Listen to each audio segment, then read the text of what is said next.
Hey groupers, Pastor Marshall here. Worship, it's a pretty big subject and it can be a touchy one. So to begin with, let's make sure that we start our small group with the right heart, that we're going to be open and willing to share our feelings, but we're also going to be slow to react and careful with what we say because this is a personal thing. What do you think was the most moving worship experience that you have ever had? And what do you think made it the most moving worship experience? Why do you think it was so powerful? And then, what was your impression of worship growing up? Did you grow up in church or not? What was your impression of it? And what did you assume that it meant?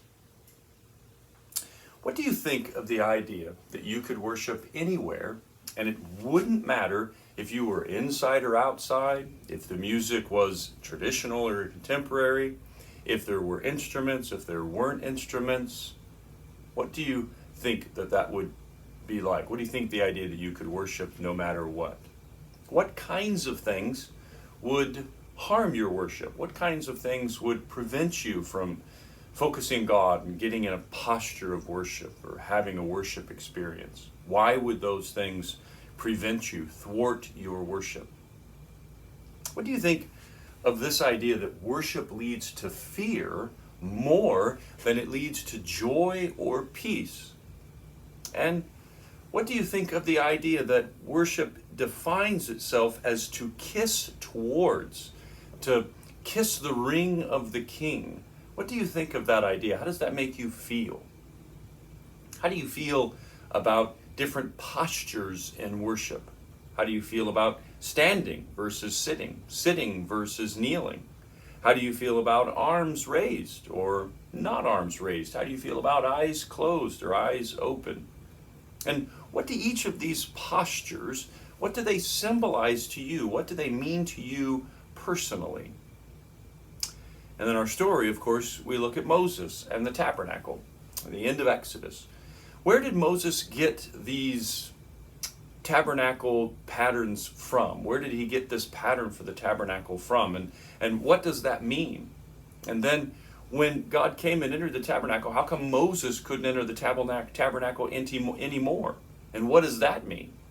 And then how does the tabernacle parallel our experience with God now that Christ has come? And then how is it different? What are not parallels now that Christ has come with the tabernacle? What does it mean in John chapter 4 with Jesus at the woman at the well? When we read Core 52 this week, Jesus says that we're supposed to worship in spirit and in truth. What does it mean to worship in spirit and in truth?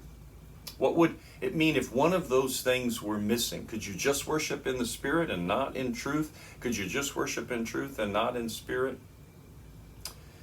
What difference could it make if you worshiped inside out, meaning that your spirit directed your body instead of outside in, where your posture is trying to get your heart in the mood? What does it mean to worship God inside out? Well, worship can be a touchy subject, so let's be careful. What's not touchy is service and worship. And so our application this week is to find a way that we can serve around church, maybe when nobody else is around, and use it as an act of worship.